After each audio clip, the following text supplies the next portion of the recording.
Go deeper tonight on how Donald Trump won a historic second term as president. His victory decisive. Late this afternoon, Vice President Harris telling supporters we must accept the results of this election and engage in a peaceful transition of power. Mr. Trump claiming his victory as a mandate. A big part of that plan, overhauling immigration policy. Tom Llamas is here. It was one of the defining issues, and Tom explains how his policy proposals could play out in the next administration.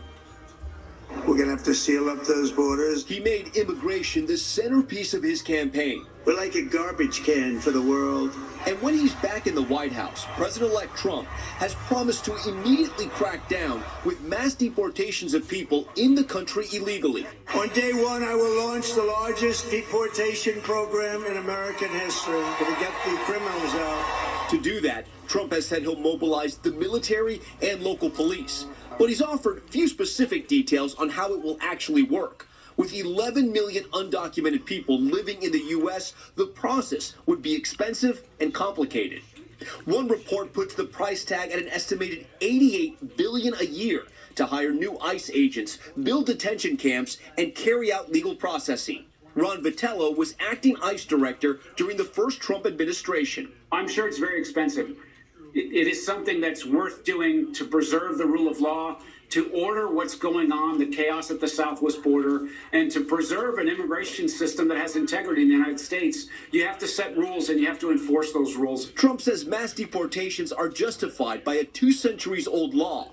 But some legal experts on the left say Trump's interpretation is way off. It is not lawful to use this centuries-old statute to deport people. It was for a very specific purpose. When a foreign government invades this country, that is not what's happening with immigrants here. Trump made immigration a major focus of his first administration with mixed success. He built part of a wall on the U.S. border with Mexico and separated families who crossed illegally. Now, in places like North Carolina, this family lives in fear they could be separated. Jenny's husband, Isabella, and Mackenzie's dad is undocumented. I was afraid that one day they would come home and he wouldn't be here.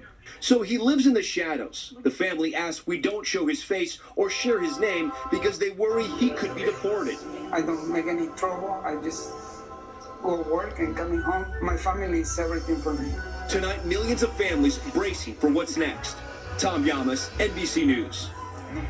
And the markets today reacting in a big way to the election. All the major benchmarks hitting record highs after exit polls showed voters had been very unhappy with the state of the economy. Let's get more from Christine Rummins. Well, I want to thank you all very much. With Donald Trump's return to power, Wall Street likes what it sees. This will truly be the golden age of America. Markets hitting record highs on the promise of a Trump 2.0 economic agenda expected to include more deregulation and lower taxes. We're going to do the best job. We're going to turn it around. It's got to be turned around. It's got to be turned around fast, and we're going to turn it around. Exit polls show voters sour on the current economy, 68% calling it not so good or poor, and 46% of voters say their family's financial situation is worse today compared to 4 years ago. The highest that number has ever been on the NBC News exit poll. Monster game today. That's despite a series of stock market highs reached under the Biden administration, wage growth that has outpaced inflation for 20 months, and a historically low unemployment rate. But 22% of voters say inflation has caused a severe hardship for their families in the last year. Another 53% said a moderate hardship. Grocery prices are up 22% over the past 4 years, and rents are up an average 23%.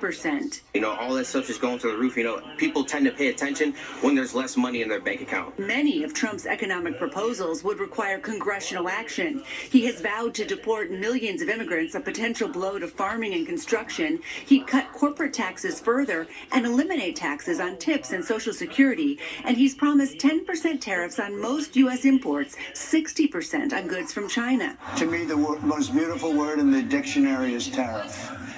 And it's my favorite word. It needs a public relations term. Economists worry that Trump's tariff threats, along with tax cuts and other spending promises, would reignite inflation, which has been falling for 2 years, and swell the deficit. And Christy, we've got more economic news coming down the pike. We're going to learn what the Fed's going to do about interest rates. Yeah, Lester, the Fed is expected to lower interest rates once again when it meets tomorrow. You know, and Trump inherits an economy that is robust and interest rates that are falling. The big question now, Lester, is does he respect the independence of the Fed as it tries to finish the job on lowering inflation? All right, Christine, thanks very much.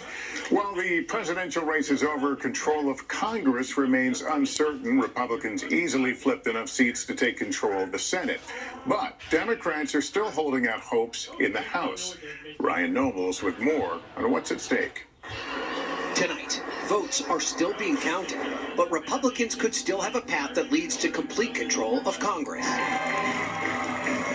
In the Senate, the GOP took advantage of a map where Democrats were forced to defend 8 competitive seats to notch wins in West Virginia, Ohio, and Montana. You are the people that we have to make this economy work for again. Knocking out long-term incumbents John Tester and Sherrod Brown. We believe if you love this country, you fight for the people who make it work. We always will. A bright spot for Democrats, Tammy Baldwin, who won re-election in Wisconsin, and Alyssa Slotkin, who took Michigan. Right now, the size of the majority for Republicans, though, is the only open question. In the House, Democrats are clinging to hope they can retake the lower chamber.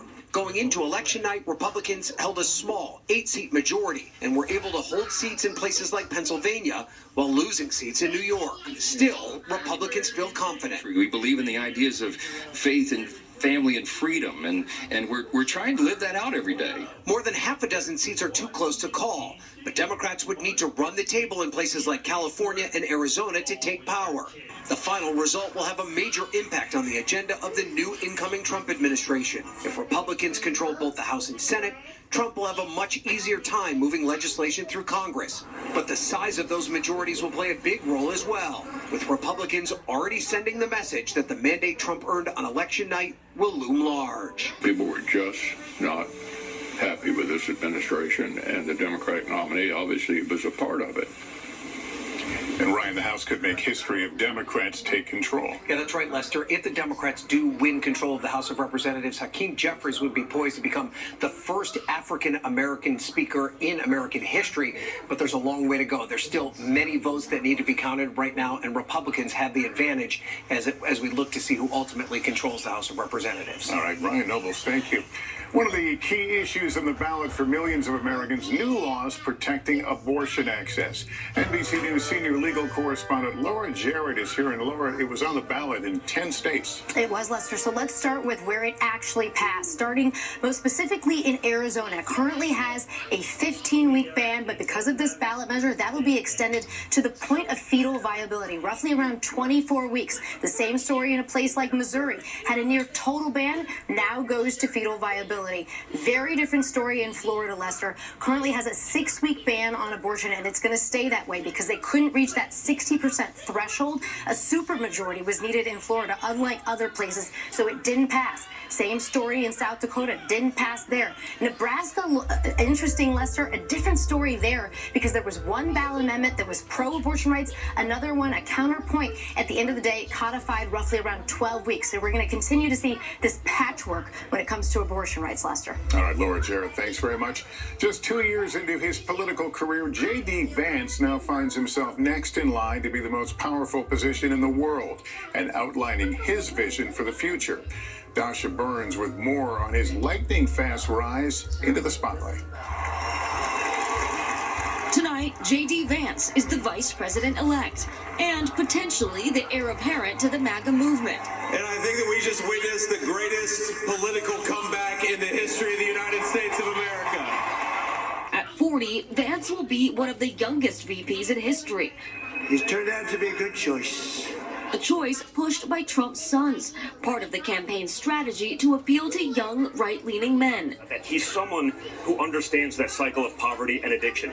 He broke through it. He's living the ultimate American dream. But Vance has come under fire for some of his views, including refusing to back down on baseless comments about migrants eating pets in Springfield, Ohio. I'm not repeating them because I invented them out of thin air. I'm repeating them because my constituents are saying these things are happening. And these resurfaced comments from 2021. We're effectively run in this country via the Democrats, via our corporate oligarchs, by a bunch of childless cat ladies.